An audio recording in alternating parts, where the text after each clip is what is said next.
Hi, I'm Deborah Holchip, editor of Michigan Today. Back in the before times, before cable news introduced the 24-hour news cycle, before news became a partisan profit center, before the internet connected us to an onslaught of endless information, it used to take a lot more effort and time to spread lies and wreak social havoc. As consumers of news, modern Americans demand instant gratification, even as we stagger under the mental weight of information overload.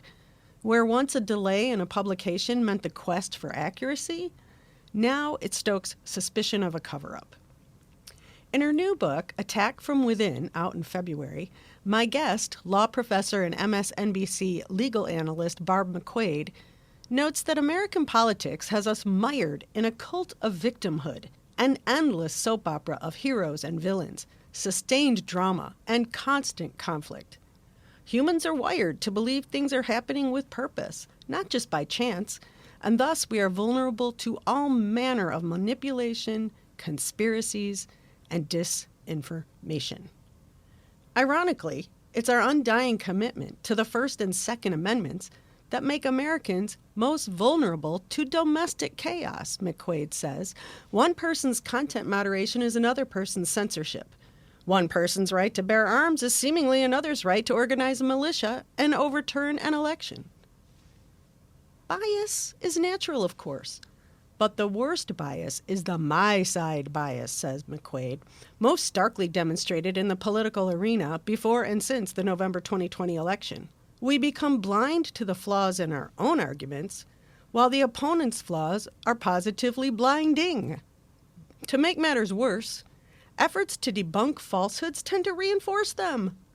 McQuade believes that if we dissect and label these insidious disinformation tactics as old as Sun Tzu and the Art of War, we can render them less effective. Her book offers some practical solutions to our current dilemma. It's tricky, though. With democracy comes social progress. Social progress creates uncertainty, and uncertainty makes us susceptible to manipulation. Our conviction that democracy will always be there is naive, McQuade says. It's the relentless assault on truth that we are experiencing now that leaves us paralyzed and passive as democracy dissolves. Here's Barb McQuade. Yeah, there's an old quote by Justice Jackson of the Supreme Court who says, we have to use some practical wisdom to make sure we don't convert the Bill of Rights into a suicide pact. And it seems like we are on a collision course with that. And I think we live in a world where, truth is used as this almost cosmic concept, religious concept. What is truth? Truth is unknowable. Well, maybe so, but facts are knowable. Facts are black or white. Facts are the light was red or the light was green. And I think we have an obligation to be truthful with one another and then to debate our views on those. And yes. People have very different views, and that's all understandable. Whatever political viewpoints you may have, we should all agree that truth matters, and we should be able to have accurate facts that we can rely upon. And then we can have meaningful debate about how we want to govern ourselves. It is this abuse of our rights through disinformation to lead us over the abyss. You want answers? I think I'm entitled. You want answers? I want the truth! You can't handle the truth! Disinformation has always existed. And you take it all the way back to Sun Tzu and the Art of War and the whole thing. Talk about how dramatically different it is today than, say, back in the beginning of the country when the different politicians, had their own press outlets to harass and attack each other. I think technology is what has completely changed the game. Not only can anybody adopt a false persona online and say whatever they want, they can also use these bots, essentially artificial intelligence, to amplify the message. So it looks like that message got 1 million likes and is a very popular idea when in fact it might just be one person. Yeah. One of the things the Mueller report found was that there was an account called 10 GOP that looked like it was a grassroots organization of the Republican Party in Tennessee. In fact, it was Russian operatives who were throwing all kinds of things out there. Yeah. And it attracted lots of followers, and the agenda it was pushing kept getting more and more extreme. We remember that dramatic stuff. And so people who want to play with your mind are going to push that button, I guess. Yeah, the purveyors of disinformation know what they're doing. And it goes back, as you say, not just decades, but centuries. And there are a number of cognitive forces that are at play that they use and manipulate. One is just sort of fear of a changing society, the sort of doom and gloom that everybody has a little bit with regard to what the future might present.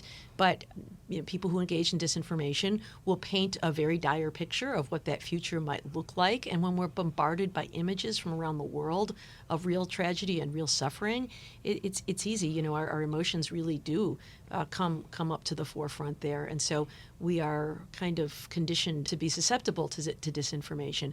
And then, using some of the same strategies that Hitler used. In Mein Kampf, he described it as the big lie. And he said, most people may lie about very small things. Does this dress make me look fat? Little things, white lies. Most people will not say a lie so audacious that it just couldn't be believed. And so, this idea that in Germany that Jews were the source of all evil, and these ideas today like a stolen election, it's such an outrageous thing to say that normal people would never make up such a lie. Who would lie about such a thing? And so that is part of what people prey upon, knowing that these forces are at play. They are playing games with us, but it's a really deadly game. So if people feel the need to reclaim the government, it feels like they're doing something righteous. Well, they cobble together just enough pieces of the Declaration of Independence and conflate it with the Constitution. We don't like tyrants, and we like rebellion, right? And we had a revolution over these things. But if you look at the Constitution, it makes it clear that insurrection is frowned upon. It's a crime. The president is allowed to call up militias to put down insurrections. And so the idea that the Constitution in some way promotes the rights of the citizens to overthrow the government is just not consistent with the language of the Constitution or what's in our statutes. The militia described in the Second Amendment is today's National Guard. It is not, a group of knuckleheads who like to shoot things in the woods. And people who use that to support these militia activities are really playing with fire. It's a very dangerous thing. The idea of vigilante violence, that private groups can take the law into their own hands, makes all of us very unsafe. That whole us against them, this false binary, the world is so much more complicated than that. If I can convince people that there's only two sides to an issue, and then I can paint my opponent as so outrageous and evil and to demonize them, then I'm the only alternative left. And of course, the reality is there are lots of choices in this world. It isn't just a red team and a blue team and that's it. Most of America is really quite moderate. And we have the capacity to appreciate the nuance. But I think in our complex world, we rely too much on proxies to tell us what to think about things instead of learning all those facts for ourselves. So now we can't even rely on what we see anymore because of what technology has wrought. In some ways, technology has been a challenge, but I also think it can create some opportunities. For example, I think we could use artificial intelligence to help to detect falsity in the news. I love it. Whenever there's a news story, maybe it can flag other news stories that give us accurate facts about those things so that we can find other sources that are perhaps debunking what we're reading there. Yeah. Maybe artificial intelligence can be used to detect bots on the internet, to detect accounts that are not in Tennessee, where they say they are, but are in St. Petersburg, Russia. So I think that there are ways we can utilize technology. What we really just need is the political will to do it. We need to unite and make truth our national purpose. And if we do, I think there are a lot of things we can do to use technology, to use government regulation. We've really left social media wide open. We've got this Section 230 of the Communications Decency Act that immunizes social media platforms. And I don't know if we need to repeal it, but we could certainly regulate to require verifying the identity of people on social media, putting some transparency in who's paying for ads on social media.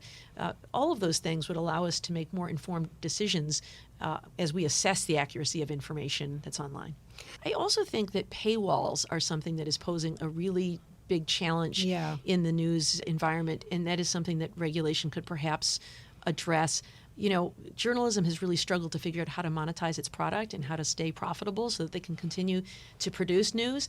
And I think it's one of the reasons we have seen a fall in local news coverage, which is so important as well. What's going on at the local school board and the health boards.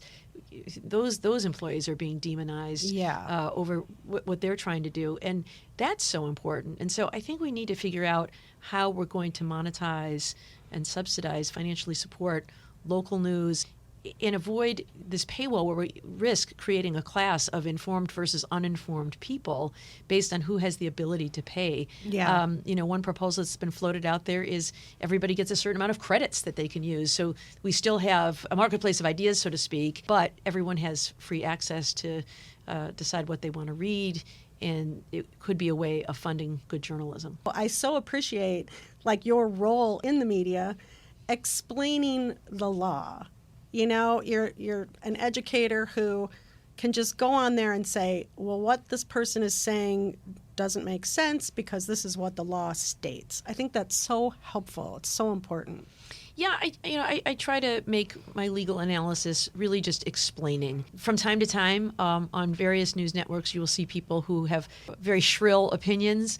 And as a consumer of news, that's not really what I want to hear. I want to understand the news, and it can be very complicated. And so I think cable news, at least, is at its best when it brings in experts who do not have a political agenda, who are just trying to explain, because the world's a complicated place. But I really appreciate when there are complicated issues going around the world that we have former ambassadors and university professors who can come on and help us to process these things. If it continues, Barbara, what should we expect today? And should we expect the court to actually hold Donald Trump accountable? Well, today what the Justice Department is asking for is actually far more modest than any sort of gag order. All they're asking is, the First Amendment is all about protecting the content of what we say. It's very difficult to tell platforms what they can and can't say in terms of content, but it's these algorithms. There's a woman named Frances Haugen who was a whistleblower of Facebook who testified before Congress. These algorithms drive where people go. So when you get all the suggested content, that is coming from algorithms. But one of the things that she exposed with Facebook was they created all of these various reaction emojis. It used to be like, and then they added dislike or hate. And they found when people disliked or hated something is what kept people online longer. And so if you want to keep people on the platform, then you want to promote these things that create outrage. It will cause people to stay on the platform longer, look at the ads, and they will make more money.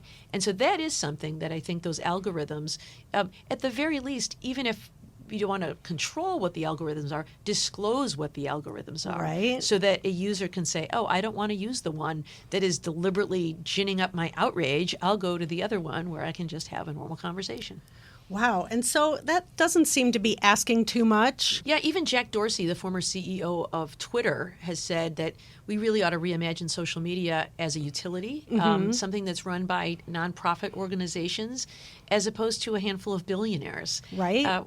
We've got billionaires calling the shots and deciding what these things should be. And, guess what? Their motive is profit. Well, if we want to have a more altruistic motive and one that brings information to the people, then, maybe a little regulation could go a long way. You talk about conspiracy theories. We are so drawn to them because we're trained to look for connections and patterns in what we're looking at.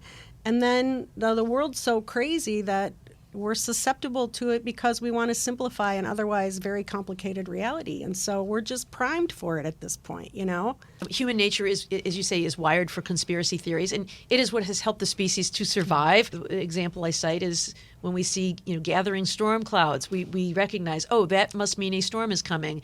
I better prepare for a storm. We're also wired to win arguments because in society, if we want to succeed, we have to live in social groups. And so we're wired to win and to be very stubborn about our cause. It makes us care more about winning than it does about being right.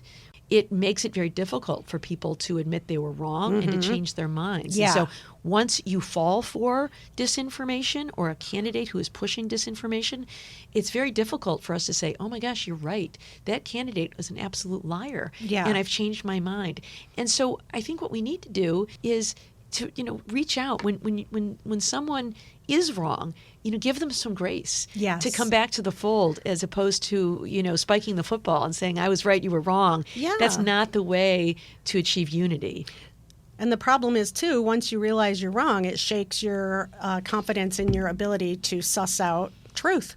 The goal in Russia is to confuse people, to bombard them with false claims, maybe even inconsistent claims. Consistency doesn't matter. And the idea is to just get people so confused that they become cynical and then eventually numb and say, you know what, I'm just checking out. I'm not going to participate in elective politics. It's just too crazy. I'm just going to take care of my day-to-day life. I'm going to feed my family. Yeah. I'm going to work my job. But politics is just too much for me to deal with. And, we can't be a democracy of self-governance if we cede all of our power to those who are trying to manipulate us. Yeah. So there are a lot of ways we could do it to make sure that we are getting access, because one of the things you point out is the way we have now arranged ourselves into these bubbles. Former Congressman Justin Amash, who's a graduate of Michigan Law School, was holding a town hall when he was a member of Congress in West Michigan, and he was trying to explain to his constituents why he had voted in favor of impeaching Donald Trump. And he is a Republican congressman. He is a right? Republican, yeah. And he was stunned to find out that some of his constituents had never really heard a lot of the news about why he had taken the position that he had. All they heard were sort of the pro-Trump reports. And so he said it was very eye-opening to hear how, people were just so unaware of the news because we've arranged ourselves into these red spaces and blue spaces where we never hear the other side of a debate. Yeah. What are your impressions of media today? How have you seen it evolve? The best parts of it are still good human reporters, journalists who really care about this idea of accuracy.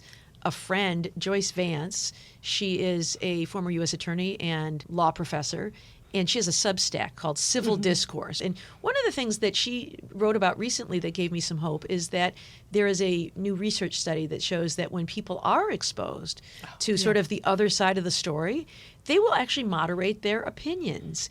And so that says to me that we just need to reach people so that people can hear all sides of a story and then form their own opinions. So that's really good. One of the things that could be helpful is implementing this equal time rule on social media with flags. If there is an ad for candidate X, then maybe the next thing it sends you in your algorithm is something from the opponent of candidate X, so that you get to hear the response to this statement. And so I think the historical perspective is a real cautionary tale. In my book, I cite some of the tactics used by Hitler and Stalin and Mussolini, and I think we can learn from those. richtig hältst, ob du glaubst, dass ich fleißig gewesen bin, dass ich gearbeitet habe, dass ich nicht... We have been through a lot of these things before. And, what has often saved us are our institutions. But now we're seeing a real attack even on our institutions themselves. Look at these tactics. These are, kind of almost simplistic little tools. They used it, worked then, and it's still working now. If we can raise our awareness of that history, I think we can use it to build some resilience toward the future. Yeah. Well, and that's where you're saying to spark a national debate and a nonpartisan debate. We have to start from the same place, that we agree on certain facts. Throughout my career as a lawyer, as an officer of the court, you owe a duty of candor to the court. You have to accept the facts even when they are not to your liking. So often, the public is going along with the con because they want to see their side prevail. If the politician shares our agenda, maybe we believe everybody's corrupt, so I might as well vote for the guy who shares my values, even though he's corrupt. And we have to get beyond that. That commitment to truth and accuracy, I don't know, how are you finding your students? Yeah, right now I'm teaching a great course in national security and civil liberties. And it talks about the tension between protecting the public and honoring our civil liberties, including this issue about the First Amendment and the Second Amendment, honoring those rights, but at the same time not letting them be used against us as a weapon. Just yesterday I had to former FBI agents who study disinformation, a lot of Russian disinformation, speak to the class about this. And it's absolutely fascinating to hear. This used to be something that Russia did to us to try to manipulate us on the world stage. And now we have domestic actors stealing from that playbook and doing it within the United States. Did you say that we need a statute regarding domestic terrorism? Like we have yet to create something like that to put domestic terrorists in a category unto themselves as opposed to murderers? Or currently, if someone uses explosives to blow up a building, you can charge them with a federal offense, but you can't if they engage in a mass shooting or if they engage in a vehicle ramming, not a federal offense. And so I think just to close that gap and to indicate that there is a moral equivalency between domestic terrorism and international terrorism, I think would be a very good thing that would allow not just punishment after the fact, but prevention before the fact. Yeah. So if they're trying to stop something before it happens, a lot of times people would equate that with, unnecessary interference in someone's life or something. The Justice Department and the FBI came up with a number of internal guidelines that prohibit that kind of investigation based on people's exercise of their First Amendment protected activities. So people who are protesters or writing op-eds cannot be investigated for that purpose. It's really planning of violence that would be the trigger for an investigation. And I think that sometimes because of that fear of what happened in the 60s, which is an absolutely legitimate position to be opposed to what the FBI was engaged in at that time, sometimes causes people to go so far in the other direction and say, well, that's all hands off then. Yeah. Well, that can't be the case, right? You can plot, a violent attack just because it's a domestic actor instead of an international actor. That should not be the case. We can have it both ways. We can make sure that we are protecting civil liberties by not starting investigations based on First Amendment-based activity, but instead anything based on violence, I think, should be fair game, and there should be a responsibility by the FBI to investigate those kinds of cases. I like hearing you say we can have it both ways. One of the things we need to do is invest in social capital by getting out and joining and belonging and seeing our common humanity. It happens in faith communities. It happens in labor unions. It happens in sports leagues. Wherever you can get out and see that there are people from across the political aisle, but with whom you have more in common than you have difference, then I think it makes it much harder for authoritarians to demonize other people. We need to get out of our little bubbles and get out there and embrace humanity, and I think that would go a long way towards solving some of these problems. Yeah. Well, as we embark on a wild election year, I hope we are able to navigate the murky waters of disinformation and work together as fellow Americans to uphold and protect our unique form of self-governance. I appreciate Barb's practical and measured approach and highly recommend her book, no matter your political affiliation. All right, that's it for now. Congratulations to our national champion football team. And as always, go blue.